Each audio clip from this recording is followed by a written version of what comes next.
In this blog, we discuss the TMJ itself, the temporommandibular joint, as well as what leads to dysfunction and what you can do to treat TMJD or temporomandibular joint dysfunction.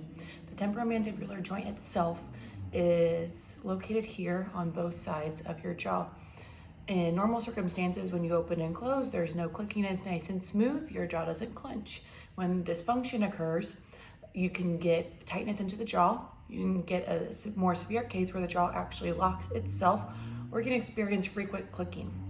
A lot of times too, you can encounter some headaches that go on here, maybe here, or even into the suboccipitals. In the blog, there are some images that show all the muscles related to the jaw itself. So you don't only have muscles on the side of your head, into the forehead, into the cheeks, and even internally. You also have some underneath the chin.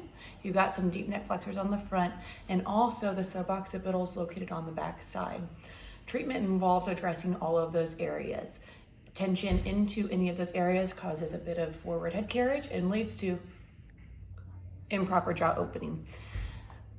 What we do at Integrated Health Solutions to address that is first do a thorough exam, see where your TMJD is currently at, assess it, and go over the treatment plan with you.